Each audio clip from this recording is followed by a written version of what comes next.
She said it was just clutter. My wedding dress. 43 years sealed in lavender paper, hidden inside the cedar chest my father gave me when I was 21. Just clutter.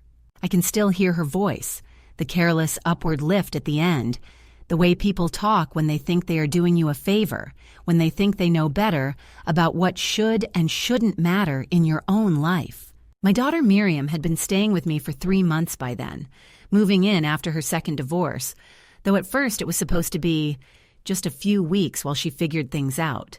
She came with suitcases and boxes and the tired tone of someone who believes they have endured the worst the world can throw at them, though in my mind there are many worse things than ending up in your mother's spare room with fresh linens and a pantry stocked for you. She had commandeered my kitchen table with her laptop and files, set up a tiny office in what used to be my sewing corner, and spread her scented candles and self-help books across the living room like the place had been waiting for her to bring it into the present. I didn't complain. I told myself it was temporary, that it was good to have company again, that maybe she and I might use this time to find some piece of each other that had been lost over the years. The cedar chest had sat in my bedroom under the window for decades, heavy enough that even when my knees were still good, I never moved it without help. I kept my wedding dress inside, carefully wrapped in acid-free tissue, the ivory silk still holding a faint whisper of the lavender sachets I tucked around it. I had made that dress myself in the summer of 1978, every seam basted and hand-finished, every inch of lace placed with my own fingers, working late at night in the small apartment I shared with Miriam's father before the wedding. I remembered the feel of the silk sliding under the presser foot of my singer, the hush of the fabric pooling on the floor, the weight of the skirt in my lap. It wasn't just a dress. It was the start of a story I thought would last forever. Even after the marriage ended, I couldn't throw it away.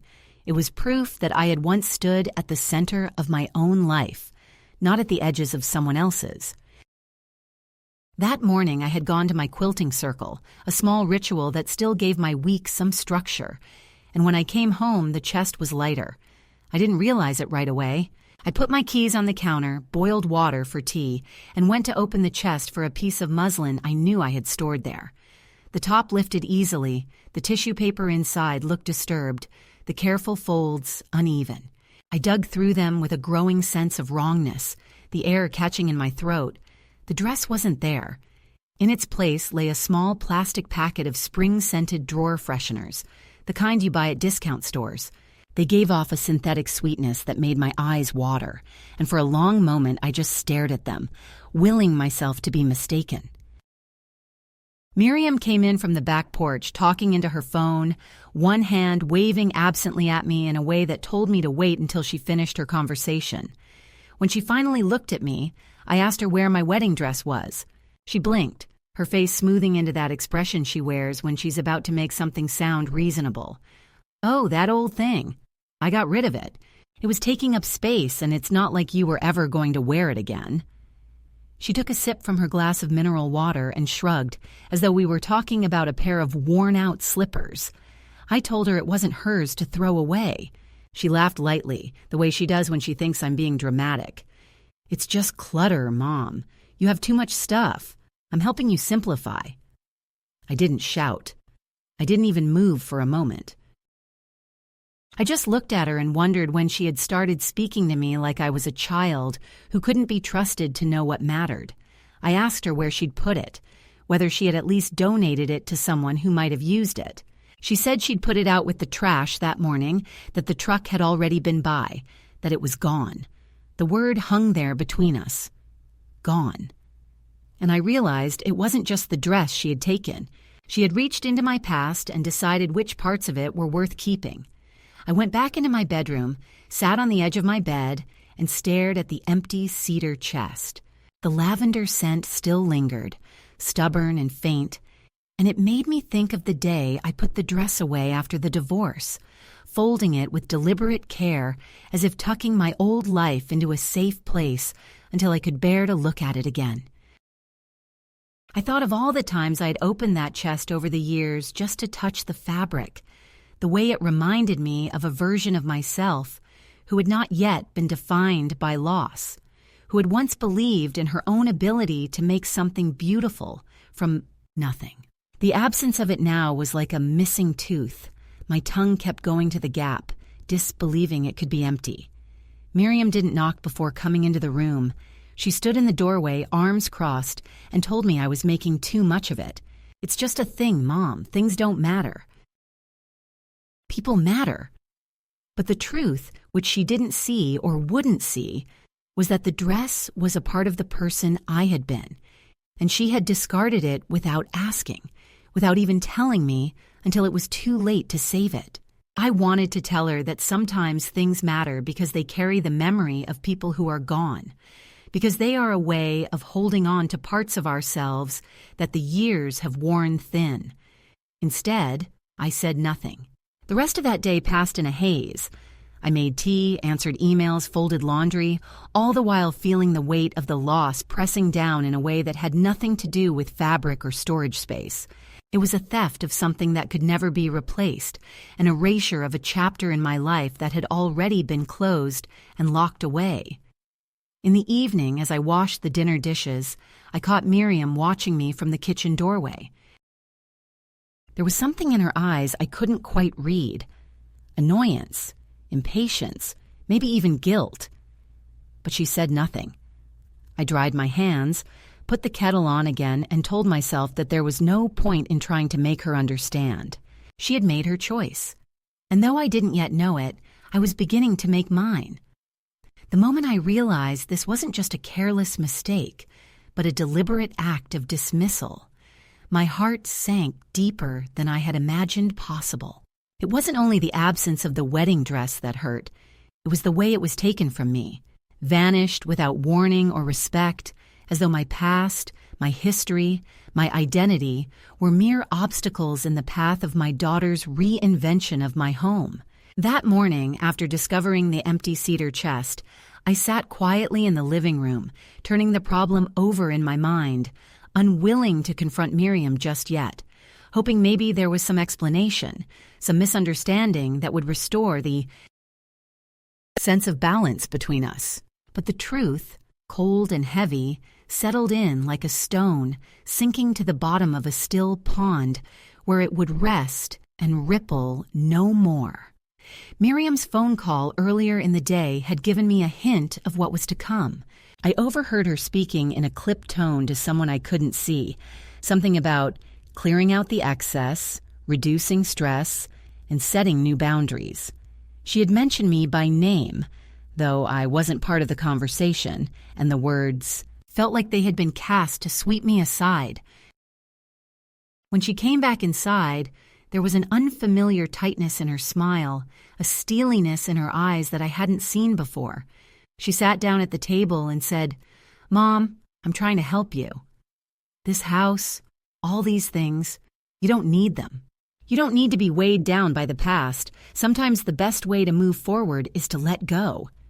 I looked at her, my throat tightening, and replied, "That dress was my beginning, Miriam.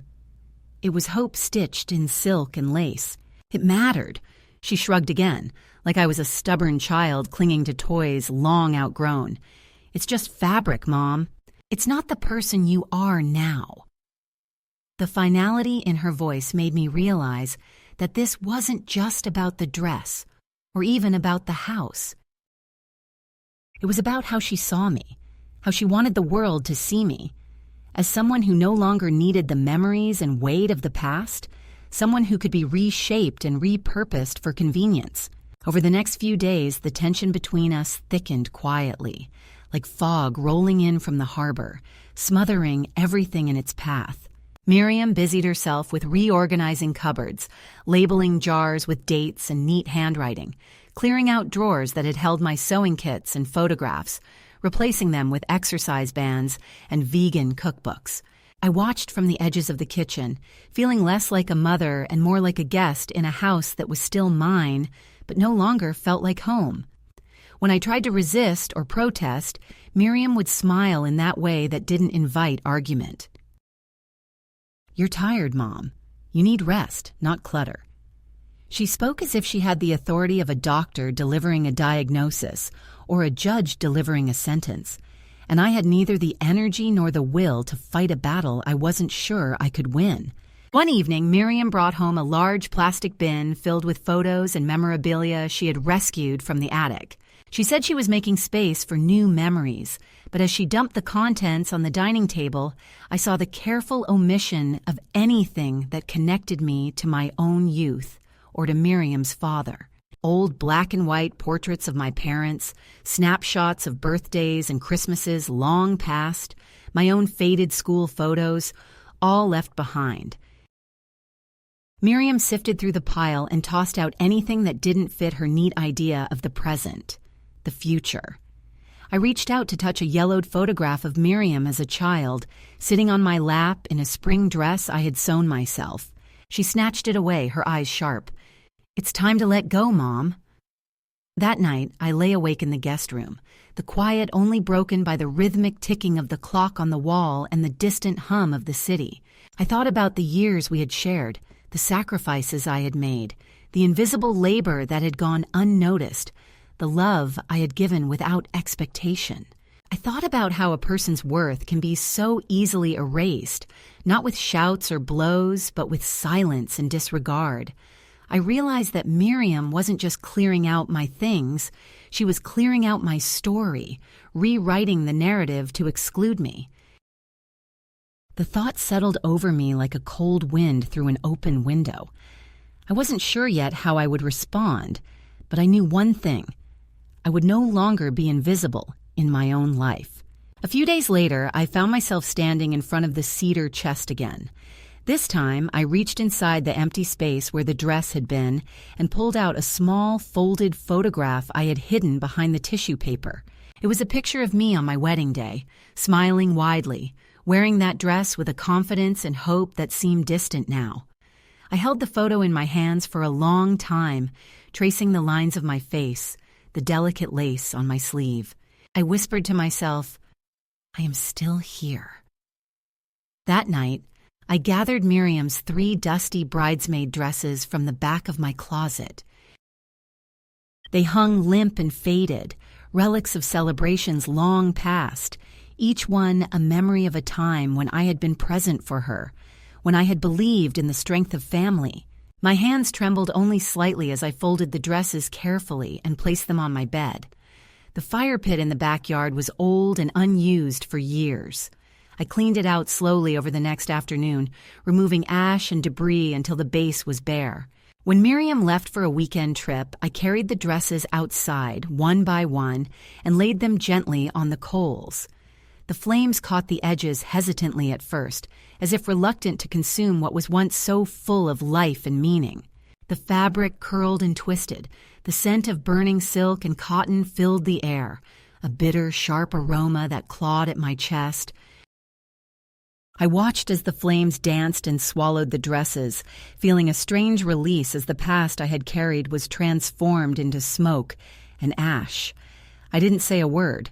I didn't feel anger or triumph, just a steady, cold clarity that this was the moment I reclaimed the boundaries of my life. When Miriam returned, she noticed the empty closet immediately. She demanded to know where her dresses were, her voice sharp with disbelief. I looked at her calmly and said, "They are with my wedding dress." The silence that followed was thick and heavy, filled with words left unsaid and feelings too raw to name. Miriam called me unstable, accused me of being cruel, but I stood firm, feeling the weight of years lift from my shoulders with every breath.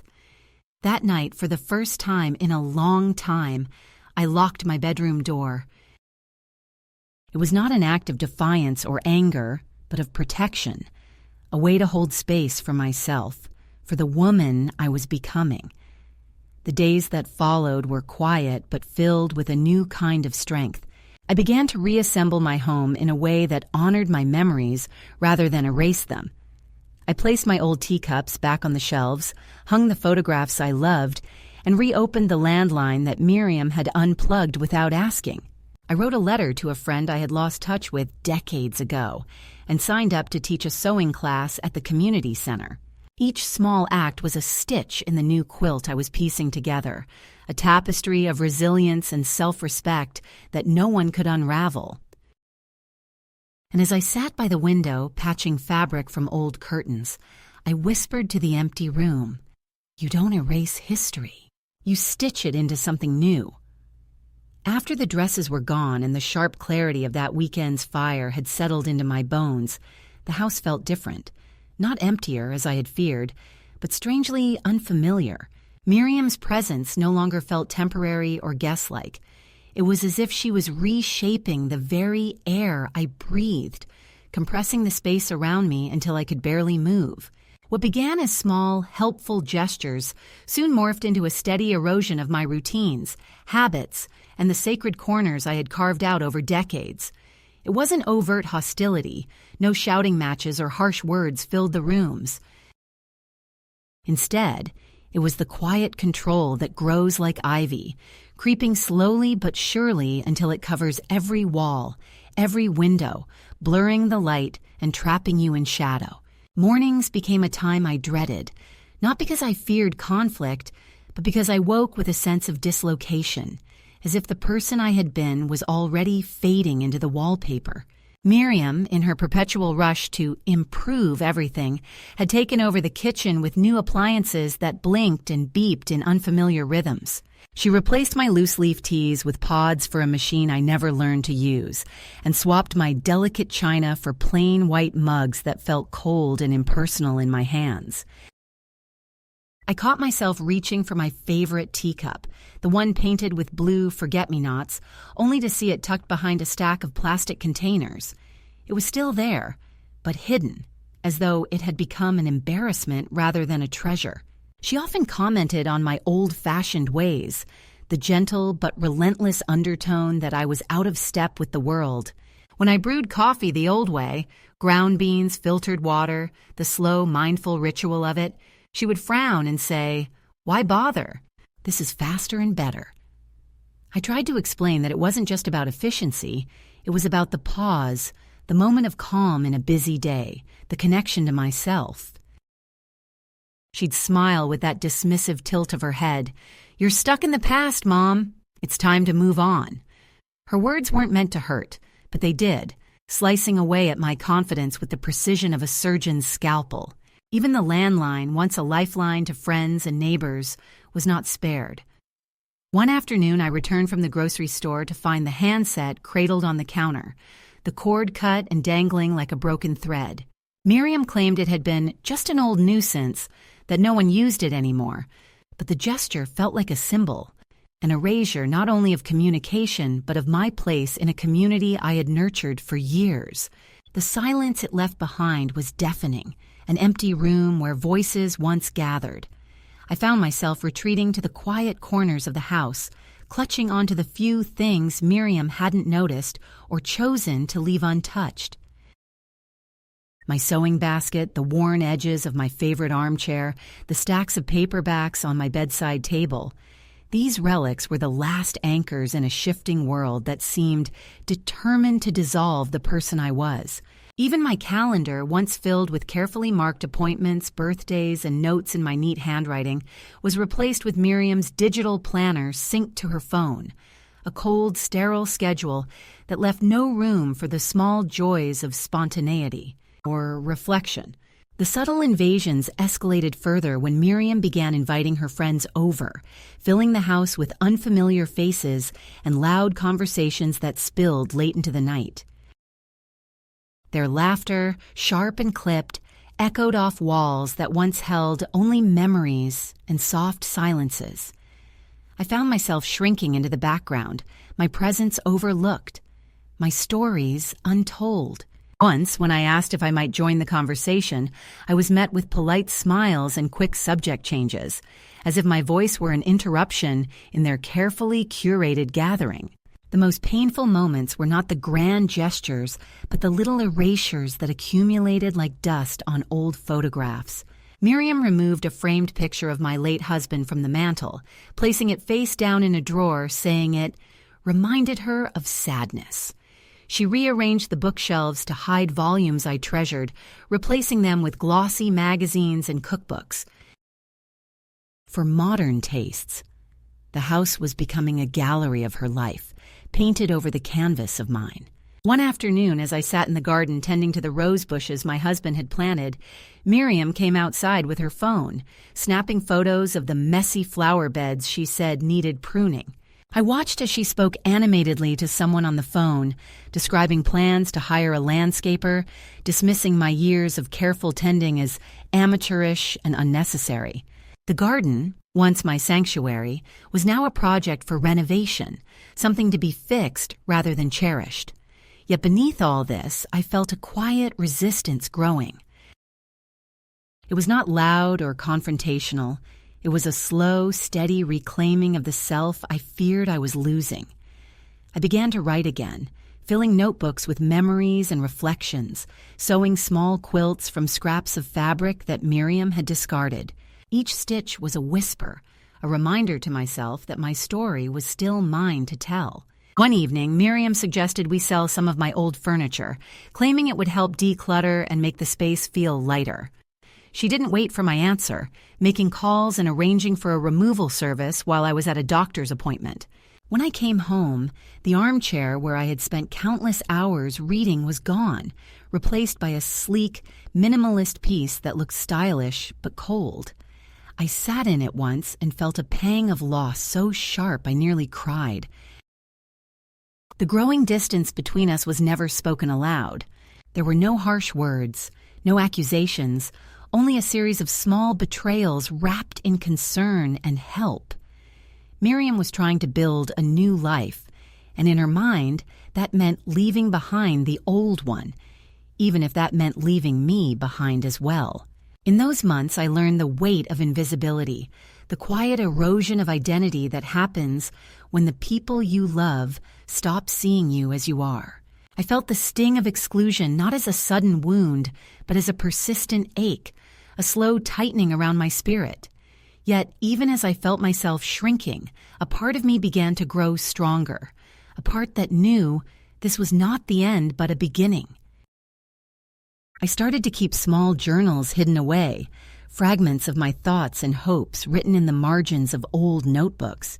I rediscovered the joy of small routines, like brewing tea just the way I liked it, listening to classical music late at night, and walking through the neighborhood early in the morning before the world had fully woken. These moments became my refuge, places where Miriam's presence could not reach me, where I could remember who I was beneath the layers of loss and change. Sometimes, late at night, I would sit by the window and watch the street lamps flicker on one by one, feeling the weight of the day lift just enough to breathe. It was in those quiet hours that I made a promise to myself, not to fight the storm, but to learn how to weather it, to find the stillness inside the chaos. I knew the path ahead would be hard and uncertain, but I also knew that the first step was to hold on to my own truth, no matter how faint or fragile it seemed. The subtle control, the erasure of my voice and space, had become a test, a quiet, relentless pressure that forced me to look deeper at who I was and who I could become. I was no longer just a mother or a caretaker. I was a woman standing on the edge of a new chapter, one that I would write for myself, stitch by stitch, moment by moment. And so, in the face of gradual erasure, I began to rise. The turning point came quietly, without fanfare or dramatic confrontation, as many of the most profound moments in life often do. It was in the soft hours of early morning, when the world outside was still cloaked in mist and silence, that I found myself standing in front of the old cedar chest once more, the same chest where my wedding dress had lived for decades, and then disappeared in an instant. This time, though, I wasn't searching for what was lost. Instead, I was searching for what remained, the strength, the dignity, the parts of myself that no one could take away, no matter how hard they tried. I unfolded the small photograph I had hidden behind a drawer weeks earlier, the image of myself on that long-ago wedding day, glowing softly in the pale dawn light. For the first time in a long while, I allowed myself to remember the woman I had been before loss and disappointment shaped the contours of my life, the woman who had sewn that dress with love and hope and belief in forever. That morning, as the sun slowly lifted over the horizon, I gathered the 3 dusty bridesmaid dresses Miriam had left hanging in the back of the closet, each one heavy with faded memories and forgotten laughter. They were dresses I had never chosen, never wanted, but had worn out of love and obligation, symbols of a past life I had carried silently within me. Holding them in my hands, I felt a curious sense of calm settle over my chest, a quiet resolve that this was not an act of defiance or anger, but a reclaiming of boundaries long blurred by years of self-sacrifice. I did not tremble as I folded the fabric or hesitate as I carried the bundles outside. I laid them carefully on the cold coals of the fire pit in my backyard, the early morning air cool against my skin and heavy with the scent of dew and pine. The flames, small and tentative at first, began to catch the edges of the delicate fabric, curling the silk and lace into shapes that flickered and danced in the gentle breeze. The smell of burning cloth rose sharply, bitter and acrid, and I watched as the flames consumed the dresses one by one, the past turning to ash and smoke before my eyes. There was no spectacle, no angry words thrown into the fire, just a steady, quiet acceptance that this was a necessary cleansing, a release from the weight of expectations and memories that were no longer mine to bear. As the last ember faded, I felt a strange lightness settle over me, a lifting of invisible chains that had bound me to roles I no longer wished to play. In the days that followed, I began to notice the subtle shifts within myself, the ways in which I was beginning to step out of the shadows that had held me captive for so long.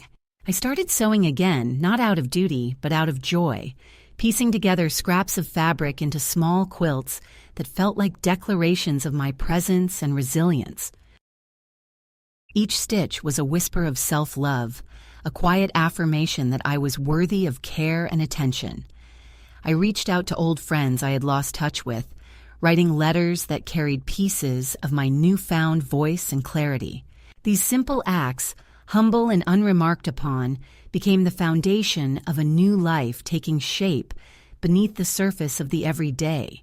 The house, too, began to change, not through Miriam's interventions, but through my gentle insistence on reclaiming my space. I rearranged photos on the walls, bringing out the images that mattered to me, the faces of those I loved and the moments that had shaped me. I brewed my tea the way I liked it, slow and careful, filling the kitchen with the familiar scents of jasmine and chamomile. I set my favorite chair by the window once more, placing a soft throw over its arm and a small stack of books within easy reach. These small gestures were acts of quiet rebellion against the erasure I had endured, signals to myself and the world that I was still here, still whole. One afternoon, I received a letter from an old friend inviting me to teach a sewing class at the local community center. The invitation felt like a lifeline, a chance to step back into the world on my own terms, to share the skills and stories I had gathered over a lifetime. I accepted without hesitation, the decision a beacon of hope in the growing dusk of my days. Preparing for the class, I found myself rifling through boxes of fabric and patterns, each piece a memory, a story waiting to be told. The process reminded me of who I was beneath the layers of disappointment and loss, a woman capable of creating beauty and connection in small, meaningful ways. At night, I would sit by the window, patching quilts from old curtains and scraps left over from long-finished projects. The rhythmic motion of needle and thread soothed my restless thoughts, binding fragments of past and present into a tapestry of resilience. The house smelled faintly of lavender and cinnamon, the scent mingling with the soft crackle of the fireplace and the distant hum of the city. In those moments, I whispered to the empty rooms, "I am still here. I am still whole." It was not a cry for attention, nor a demand for recognition, but a quiet declaration to myself, a promise that I would no longer allow my story to be erased or rewritten without my consent. Miriam's presence in the house became less intrusive as I asserted my boundaries with calm but firm resolve. She noticed the changes, the quiet reclaiming of space and voice, but said little. The old pattern of control seemed to falter, replaced by a wary respect that acknowledged, without admitting, the shifting balance of power. I no longer waited for permission to live or to be seen. I moved forward with the slow certainty of someone who had found her footing after years of standing on shaky ground. This new chapter was not without its shadows. There were moments of doubt and loneliness, times when the weight of what had been lost pressed heavily upon my chest. But those moments were balanced by the growing lightness of freedom, the knowledge that I was no longer bound by the expectations or limitations imposed by others. I was writing a new story now, one stitched with threads of self-respect, quiet courage, and the gentle power of choosing myself again. The wedding dress was gone. The bridesmaid dresses were ashes in the fire pit, but the woman who had once worn them was alive and breathing, standing quietly in the soft morning light. And for the first time in many years, I felt the stirring of hope, not for a return to what was, but for the unfolding of what could be. The fragile calm I had begun to build was shattered one gray afternoon when a letter arrived, its envelope thick and heavy with unspoken accusations. The handwriting was unmistakable, bold and familiar, the scrawl of my daughter Miriam, though the words inside were colder than the chill that had settled over the sky that day. The letter was an intrusion into the quiet life I was trying to construct, a summons back into a world I had hoped to leave behind. As I unfolded the pages, I felt the weight of years of neglect and resentment pressed into every sentence.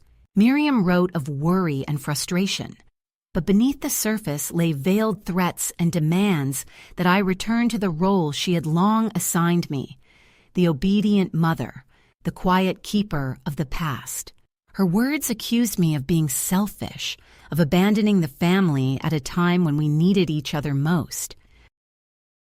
She painted a picture of chaos and heartbreak, the unraveling of what she called our life, and blamed me for every fracture and silence that had grown between us. The letter was not just a plea, it was a warning, an attempt to wrest control back into her hands. She spoke of next steps and intervention, and suggested that others were involved now, people who might question my judgment and capacity to live independently. The undercurrent was clear. She would not allow me to disappear without a fight, and she was prepared to use any means necessary to bring me back into the fold. Reading those words, I felt a swell of emotions, hurt, anger, sorrow, but most of all, a fierce determination not to be swept away again by the tides of other people's expectations. I folded the letter slowly and placed it on the kitchen table, its presence a dark stain on the pale linen. I knew then that the peaceful retreat I had carved out was about to be tested in ways I had not imagined. Miriam was not content to let go. She wanted to reclaim what she saw as hers, to reassert the hierarchy that had defined our relationship for too long. Shortly after the letter arrived, Miriam came to the house unexpectedly. Her face was pale, eyes sharp and searching, as if she were looking for cracks in the walls or evidence of a life lived without her approval. She spoke cautiously at first, offering tentative apologies for the upheaval, but the tone soon shifted to one of urgency and insistence. She told me that she had been speaking with my physician and social workers, that they were concerned about my well-being and suggested alternative living arrangements might be necessary. She framed her words as care, but I heard the steel beneath the softness, the pressure to comply, to yield to a future she had already chosen for me. I listened silently, the years of accumulated pain and quiet rebellion gathering in my chest like a storm. When she paused, I looked her in the eye and said, "I am not ready to give up my home or my life on your terms. This is my choice." The defiance in my voice surprised even me, but it was the truth. I was no longer willing to be the passive recipient of her decisions. Miriam's lips pressed into a thin line, her expression unreadable, and then she left without another word. In the following weeks, the tension between us grew, simmering beneath polite exchanges and brief phone calls. Miriam's visits became less frequent, but more charged, her presence a reminder of the world I had escaped but could not fully leave behind. She sent messages that veiled threats and concern, offered help that felt like control, and made promises that were quietly conditional. The emotional landscape of our relationship was shifting, a fragile dance between old wounds and new boundaries. One evening, a local social worker arrived unexpectedly, introducing herself as someone assigned to check in and assess my situation. She was polite but firm, asking questions about my daily routine, my health, and my support network. I answered honestly but cautiously, aware that every word might be weighed and judged. The visit felt intrusive, a crossing of a line I had hoped would remain private. After she left, I sat alone in the quiet of my living room, the walls closing in with the weight of surveillance and suspicion. Yet even in the face of these pressures, I found allies in unexpected places. My neighbor Joyce, a sharp-witted woman with a no-nonsense attitude, offered quiet solidarity and practical support. She accompanied me to doctor's appointments, helped with errands, and became a steady presence in a time of uncertainty. Joyce's friendship was a balm to my spirit, reminding me that I was not as isolated as Miriam seemed to believe. Together, we navigated the complexities of the social services system and found ways to assert my autonomy in small but meaningful ways. The most challenging confrontation came when Miriam's lawyer called, a formal voice on the other end of the line laying out legal options for guardianship and intervention. The words were clinical, stripped of emotion but heavy with implication. I listened, refusing to respond until I had gathered my strength. Then, with deliberate calm, I told the lawyer that I was of sound mind and would not consent to any arrangements that diminished my independence. I had retained legal counsel of my own, and any further contact would be considered harassment. The silence that followed was profound, a quiet declaration that I was no longer the woman to be quietly sidelined. Throughout this storm, I held on to the small moments of grace and connection that sustained me. The gentle knock of Arthur, the widower who frequented the cafe where I worked mornings, brought warmth and companionship without pressure or pity. His kindness was a reminder that there were people in the world who saw me as whole, not broken. The letters from Kieran, my grandson, offered hope and tenderness, a thread of love unburdened by the conflicts of the past. These relationships became my lifelines, the steady anchors that kept me grounded as the tempest raged around me. Miriam's attempts to control and confine me intensified as she realized I would not bend easily. She arrived at the cafe one afternoon, her posture stiff and her eyes searching. She asked to speak privately, her voice low and wary. I agreed, and we sat across from each other in the quiet booth, the air thick with unspoken words. She confessed, almost in a whisper, that she hadn't meant to hurt me, that she had been frightened and overwhelmed by her own struggles. She admitted that she wanted to protect me, even if her methods were misguided. I listened, my heart softening but my resolve firm. I told her that love did not look like erasure, that caring did not require domination. I spoke of boundaries and respect, of the need to recognize each other as separate and whole. Our conversation ended without resolution, but with a new understanding that the path forward would be complicated and uncertain. In the weeks that followed, Miriam's visits became less frequent, and the tension in our interactions eased slightly, replaced by a tentative respect that acknowledged the space I had carved out for myself. I continued to rebuild my life piece by piece, weaving a tapestry of resilience and hope that no letter or legal threat could unravel. The past still cast long shadows, and the wounds left by years of neglect and misunderstanding would take time to heal. But I had crossed a threshold. stepped out of the silence and invisibility that had defined my existence for too long. I was no longer willing to be anyone's shadow or secret. I was claiming my story, my voice, and my right to be seen and heard. And in that claim, I found a new kind of freedom, a freedom born not of forgetting or forgiving, but of choosing myself, fiercely and without apology, every single day. The moment of reckoning came not with a shout or a dramatic confrontation, but with a quiet resolve that settled over me like a steady flame, unwavering and clear. It was a late afternoon in early autumn when Miriam returned from her trip, her steps hesitating as she crossed the threshold of the house I had fought so hard to make mine once more. I was waiting in the living room, the air heavy with the scent of cedar and fading summer flowers, the last light filtering through the curtains and casting long shadows on the walls. There was a tension between us, the kind that fills a room when everything that has been left unsaid finally presses against the fragile surface of civility. She looked around with a flicker of surprise, as if seeing the house through new eyes. The photographs were back on the walls, the teacups returned to their places, the landline resting quietly on the side table. It was clear she hadn't expected this reclamation, this gentle but unmistakable reassertion of my presence. Her gaze finally landed on the empty closet where the bridesmaid dresses had once hung, the space now bare and silent. Without a word, she stepped closer and asked softly, almost hesitantly, "Where are my dresses?" I met her eyes without flinching, feeling the weight of years lift from my shoulders with the courage I had gathered piece by piece. "They are with my wedding dress," I said simply, my voice steady and calm, carrying a quiet power that needed no explanation. The silence that followed was thick and heavy, stretching between us like a bridge both fragile and unyielding.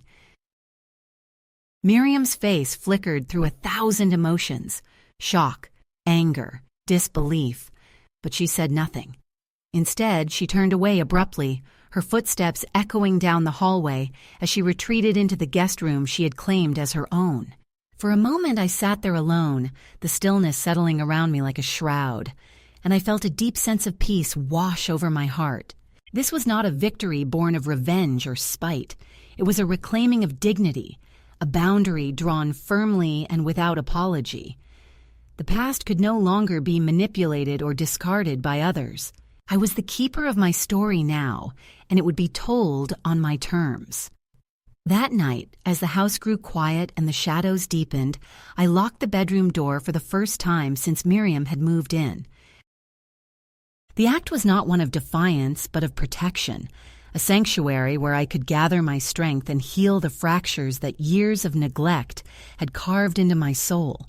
The lock clicked softly, a sound both final and freeing, sealing away the intrusion and marking the beginning of a new chapter.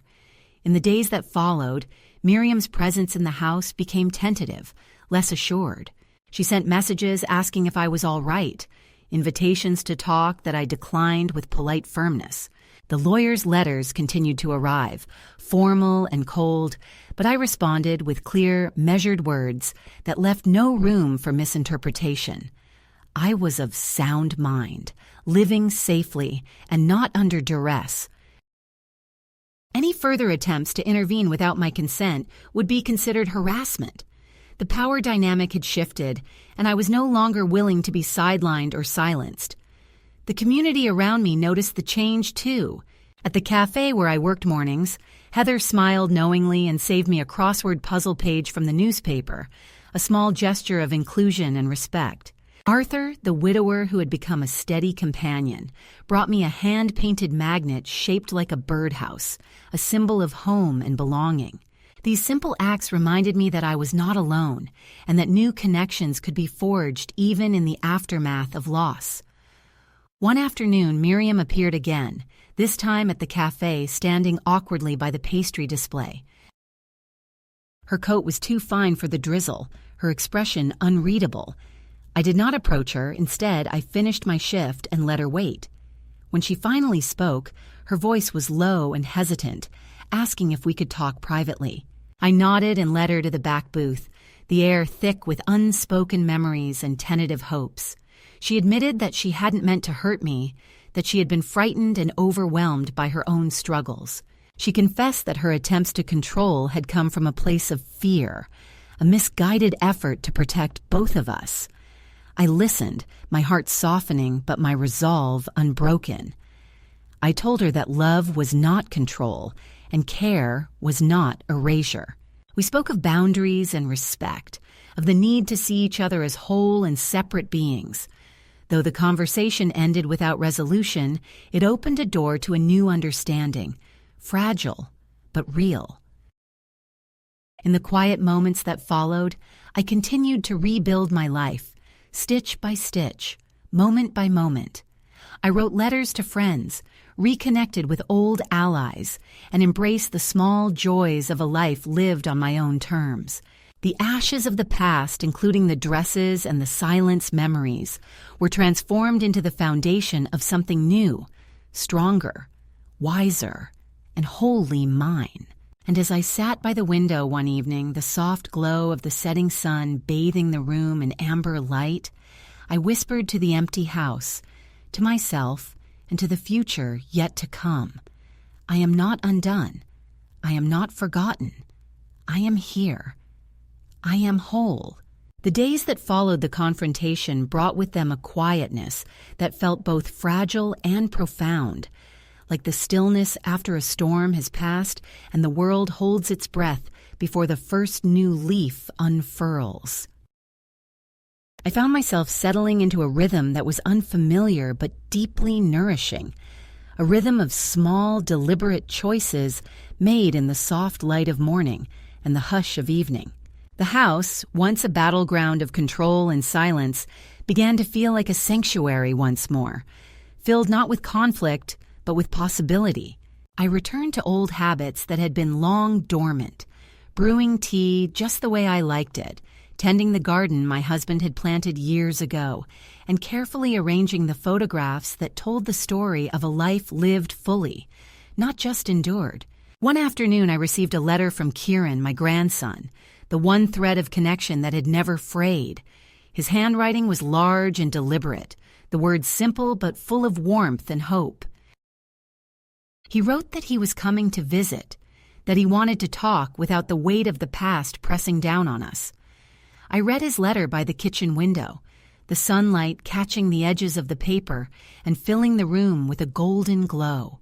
The promise of his visit felt like a small beacon in the quiet unfolding of my new life, a reminder that healing was possible even across years of distance and silence. Preparing for Kieran's arrival, I found myself dusting off old memories and hopes, setting the table with care, and choosing a quilt to drape over the guest chair. I did not expect miracles, only the gentle unfolding of connection, the possibility of a new beginning written not in grand gestures, but in shared moments and honest conversation. When he arrived, taller and quieter than I remembered, we embraced with a tenderness that spoke of forgiveness and understanding without needing words to define it. We sat side by side in the modest guest room, the quiet between us filled with the soft hum of the city beyond the window. Our conversation was gentle and unhurried. Kieran told me about his life, his work at the bookstore, the small triumphs and struggles of adulthood, and I shared fragments of my journey, the quiet rebellions and steady rebuildings that had brought me to this moment. There were no accusations or regrets, only the soft weaving together of two lives that had once drifted apart, but were now beginning to find their way back to each other. Before he left, he gave me a small book of poems, underlining the verses that reminded him of me. I read them that night by lamplight, the words settling like a balm over my heart and whispering truths I had almost forgotten, that women rise not from fire alone, but from the courage to remember who they are, despite what others have said or done. Life continued in its gentle unfolding. I returned to the cafe where I worked, greeting regulars with a smile that was no longer forced, but born of genuine connection. Arthur remained a steady presence, his quiet companionship a reminder that kindness need not be loud to be profound. Joyce, my neighbor, became more than a friend, a partner in this new chapter of life filled with potlucks, trivia nights, and shared stories over cups of tea. Together, we celebrated small victories and weathered the inevitable challenges, finding joy in the simple pleasures of community and belonging. One evening, as autumn deepened and the air grew crisp with the promise of change, Joyce and I sat on the porch, wrapped in quilts, watching the moon rise over the quiet street. We toasted with lukewarm tea, laughter spilling softly into the night. It was a celebration not of grand events, but of survival and renewal, a recognition that the loudest triumphs are often the quietest. In that moment, I understood that I had not just rebuilt my life. I had transformed it, stitching together the fragments of past pain and present hope into a tapestry that was uniquely mine. The letters from Miriam slowed and eventually stopped, the attempts to control and reclaim fading into silence. I did not seek reconciliation, nor did I close the door completely. Instead, I chose peace on my own terms, a peace that embraced boundaries and honored the hard-won lessons of self-respect. The house, once a place of conflict, became a home once again, filled with memories that no one could take away and with a future that I would shape with my own hands. And so, as the seasons turned and the years moved forward, I sat by the window, the light shifting softly across the room, and I whispered to myself a truth that had been waiting to be spoken. I am not lost. I am not forgotten. I am here. I am enough. For any woman who finds herself standing at the edge of silence and invisibility, wondering if she still matters, I offer this. You are your own sign. You are the quiet noise that breaks through the dark. You are the step away from waiting for permission to live your own life. And when you choose yourself truly and fiercely, you open the door to a life that is not defined by what was taken, but by what you dare to build anew. If this story has found you at the right moment, if it has stirred something deep within, I invite you to share it, to let another woman know that it is never too late to reclaim her voice, her space, her story.